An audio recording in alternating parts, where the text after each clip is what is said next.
Welcome to the First and 30 podcast. Here are your hosts, Nick Ocasio and Antonino DeSandro. The Jets, as always, are busy. They've been busy this offseason. There was two massive contracts that just occurred, re-signings with Garrett Wilson, Sauce Gardner. So that's been in the news here recently.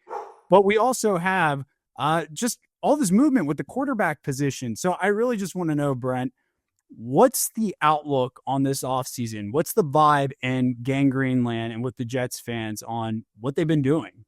Yeah. So, like you mentioned, those two contract extensions is kind of a new ground for us because we don't usually get to a point where we can retain our key young guys or they show us something that makes us want to bring them back or sign them to a long-term deal. So this particular offseason, I feel like every few off seasons, it feels different because you always have a different coach, different this, different that. But this one feels different because not just because of the coaches, but because of the trust and commitment we have to our young guys, and Sauce and Garrett, being in this position, it's easy for young players to, get frustrated and want to leave, but them committing to us as much as we're committing to them, it just feels different. And then we have Aaron Glenn, former Jet, head coach now of the Jets. Is just full circle. Yeah. It just feels like a full circle moment with everything. So it's very exciting. It feels different, but it is a Jets. So we have to kind of take it with a grain of salt and just kind of wait and see. But definitely excited for my guys, Sauce and Garrett, for sure. Hey, come on. Let's not sugarcoat this thing. The vibes are high in the Meadowlands. I saw that brand new locker room, state-of-the-art TVs everywhere. It's different. This is different, Nick, here. Okay. So let's humor me here, guys. Brent, I want to run through some of the notable free agent moves that the Jets have done. So They basically did some quarterback swapping, right? They pick up Justin Fields, ditch Aaron Rodgers. I want to get into that a little bit more later. But they lose Devontae Adams, right? Tyler Conklin, gone. Morgan Moses, gone. Tyron Smith, too, retires. Hassan Reddick, C.J. Mosley, D.J. Reed. These are all really big names. And how have they reloaded? But they bring on Tyler Johnson, Josh Reynolds at wide receiver, Chris Boyd, a special teams guy, Josh Myers, Brandon Stevens, and they draft a few dudes. So with all this movement and shuffling, realistically, how are we feeling about what the product is on the field currently? I mean, it's great that they're bringing Sauce back and bringing Garrett back, but that's a lot of movement right there. Yeah. And, like you said, we did lose a lot of big names, right? A lot of big names, but we did, again, retain some key young pieces. Jamie Sherwood, one of our top linebackers, he is back on the team. Him and Quincy are those leaders of the defense. When CJ Mosley was here, he kind of coached them up, and now it's kind of like the Master Splinter, Ninja Turtle kind of handoff, with them. So I'm excited to see them kind of take over. It's a very young team. I think we're I want to say top 3 youngest teams in the league right now. So a lot of those guys that left, they were older. So it's a younger movement going on, and especially at the quarterback position because Justin Fields, I feel like he's a guy, man. We haven't had a quarterback like him in I can't even remember, a mobile young quarterback, kind of bouncing around the league. And I was mentioning it to y'all. He reminds me of that Baker, Sam, Jared Goff arc, if he can come in here and kind of give us that same energy, and him and Garrett played in college together. We see that college connection happening, in the league, no matter what, and, everybody else looks like. Bengals, my guy knows about it, the Jamar Chase, Joe Burrow connection. Okay. So you're hoping a little bit of that influence. Yeah, that's what Jet fans are trying to, I guess are holding on hope for. So, I mean, we definitely got younger, but I like the young vibes, man. Like let the young boys kind of get to it, man. I love it. I like this right here. I know he knows what he's talking about because when Nick listed all those names, That was a bunch of dinosaurs right there, a bunch of old heads. Out with the old, in with the new. I'm gonna miss CJ Mosley. He's my man. I'm gonna miss him. But this is a good refresher. I'm excited for it. Yeah, I mean, there's this transition too, maybe that we can anticipate. It's a new coaching staff, a lot of young new players. So with that, I mean, maybe it's realistic to expect there to be some like growing pains, right? There's going to be. Are we looking at this as a rebuild situation right now? Is this feeling like a rebuild yet again, or is this like, okay, we're retooling and we're reloading? How is that impression?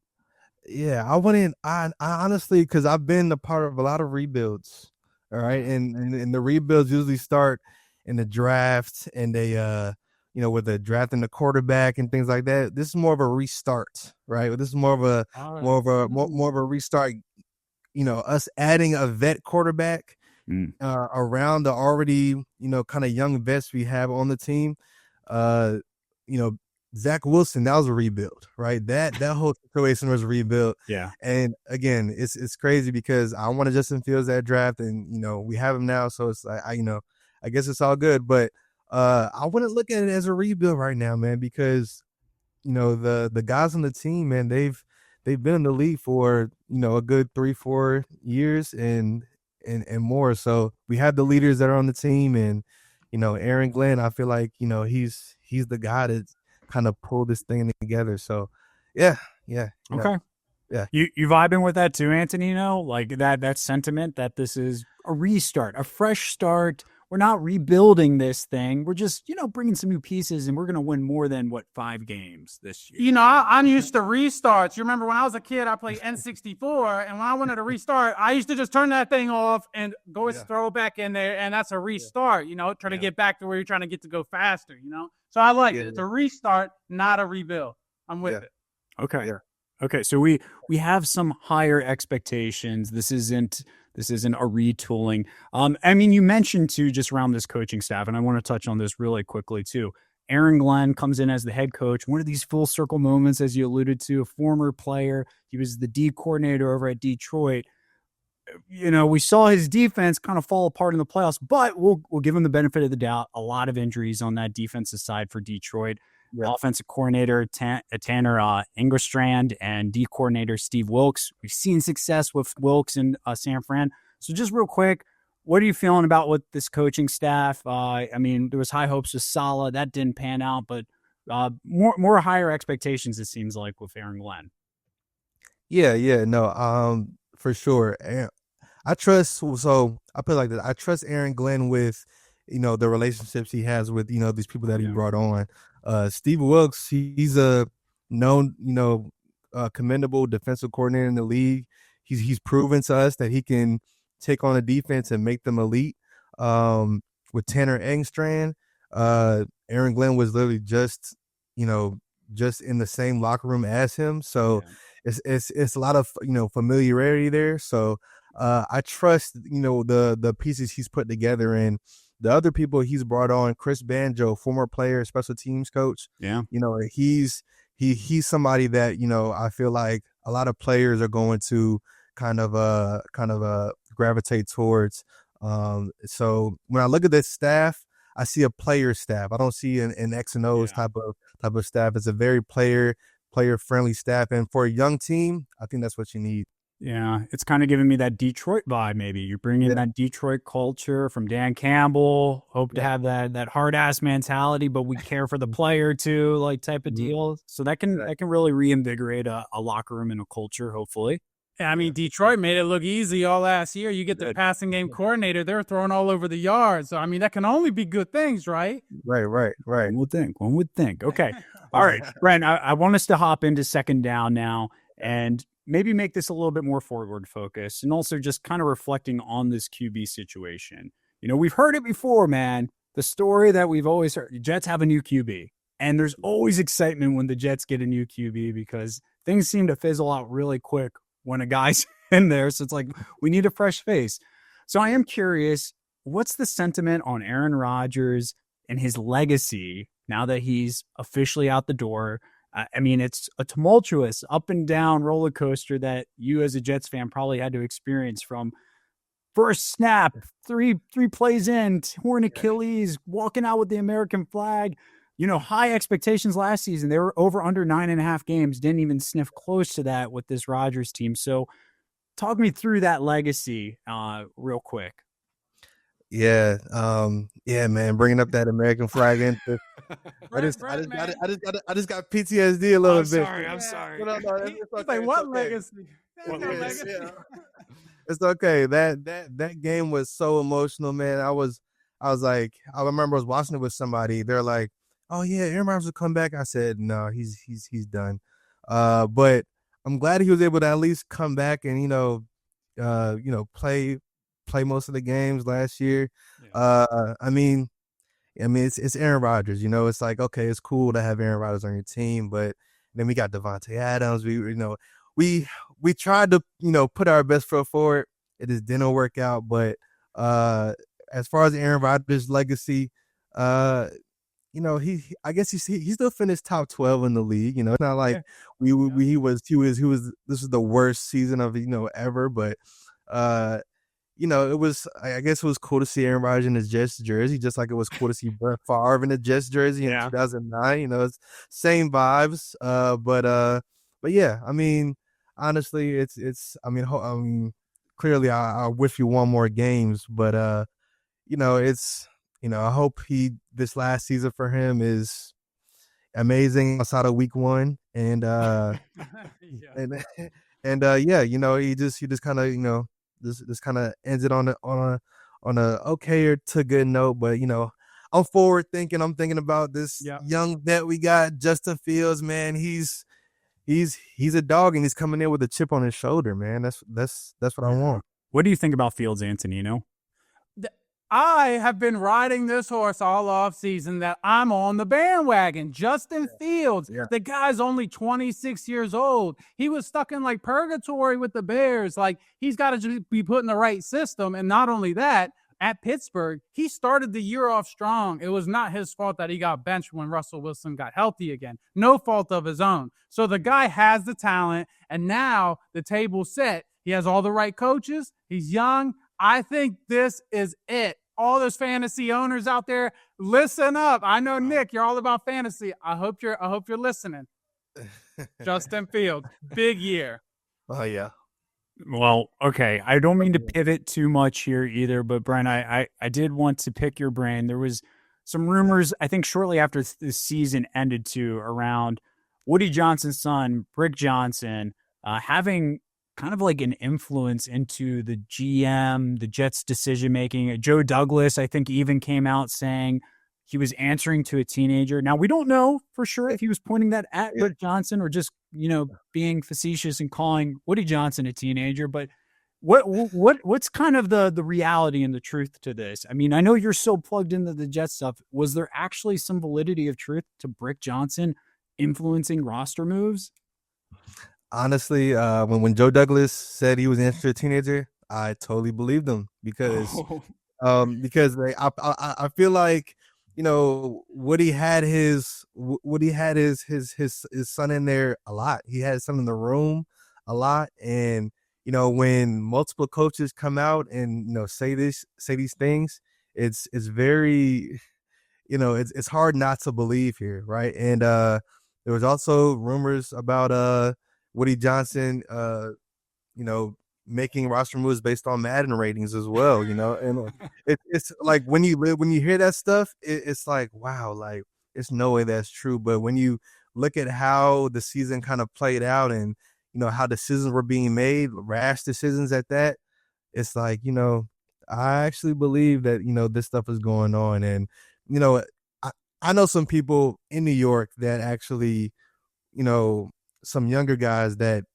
were friends of Brick Johnson, and they definitely could attest that Brick was in Woody's ear. No way. Saying, I'm dead serious. And like when I heard it, I was like, oh, like it's no way that this is true. But Woody, you see him on the sideline with the sauce chain, like he wants to be trendy and things like that. But I think when all that came out, that was kind of a ego shock to him. So hopefully, that gut punch kind of makes him, kind of reel back and things like that. And you see with the locker room, he's trying to get that owner grade back up from an F to at least a C minus, I guess. So yeah. Hey, that's improvement. You have to make small improvements, incremental, right? Yeah. But yeah. Wow. Did you even know about that, Antonino, too? I know you're all over the Twitter sphere too, so it was like shocking just to hear like the possibility that an owner's son was having that kind of sway and influence. Hey, sometimes it works, but that's mainly in video games. That's kind of crazy. I don't know. Yeah. I know. I think my brother-in-law, he probably would construct a roster similarly. Like, let's trade for Devontae Adams and let's go ahead and pull in Alan Lazard and all of these older pieces and build up this Packers 2.0 roster around Rodgers. But all right, Brent, I want to know, man, we've talked about the offseason. We've highlighted some of the players, like this quarterback swap thing happening. This Britt Johnson thing is hopefully in the past, so the culture is changing. Now, Vegas has the Jets at over under 5.5 wins this season. Give me your bold, realistic take. What is the ceiling for the Jets? And where do you realistically think they're going to land this year? Yeah, so I remember when, a couple of years ago when that line was, like 9.5 over under, and I smashed that over. And, I was like, you know what?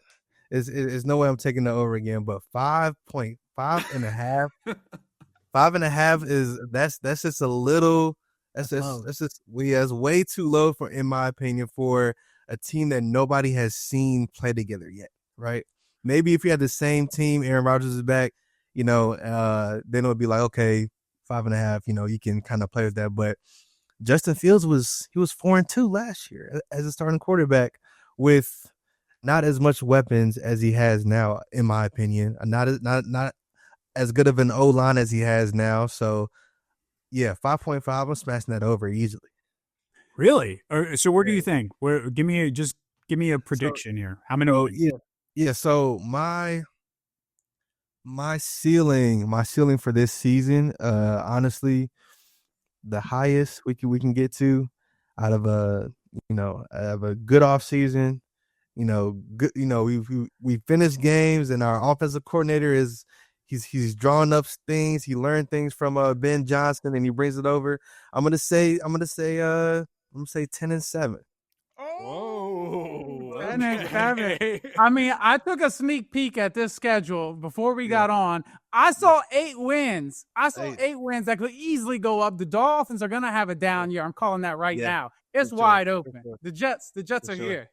Yes, sir. For sure. And I only say 10 because I don't know. I feel like they can shock the league this year, because again, everybody's doubting them, and I love being in this position because when we had Aaron Rodgers, everybody put us on this pedestal, and I just knew that we were gonna not reach those heights. But now being in this doubting position, it's easier for me to feel more comfortable and to kind of be a little more confident. So 10-7, especially if we start off with that week 1 win, that's going to set the pace. It's nothing like being an underdog. That's the place you want to be. You're back to the wall. Let's go. You got nothing to lose. This house money all year. Yep. Like anything, this could go one of two ways, right? Justin Fields comes in, he plays lights out, like plays up to the expectations, or Justin Fields goes in, the Jets don't incubate a good system around him. They try to force him to do stuff, and they flounder completely and had to look for us. Oh man! But hey, Brent, I am hoping. I'm hoping they hit that 10 win for you, for all the Jets fans out there. It's been a long time coming, right? Like we're thinking back to the Joe Namath days before the Jets. I mean, you could throw Pennington in there as like the last real great Jets quarterback. Maybe Fitzpatrick, if you want to count that one season where he kind of lit it up and threw it to Brandon Marshall. But we're rooting for you over here at 1st and 30. Before we head into halftime. any last plugs? Where can the chain movement find you at if they want their Jets content?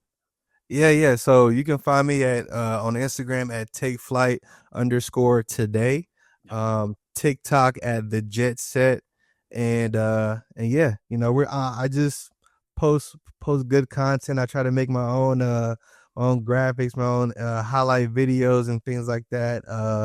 I just love doing it. I love the Jets. Like Antino said, I bleed green. I bleed green. Hey, all the content's top notch. The guy knows his stuff. Big brain. I appreciate having you all, man. Let's get it. JETS. Jets. Jets. Let's go. We need that, man. Yes, sir. Appreciate y'all, man. Appreciate y'all.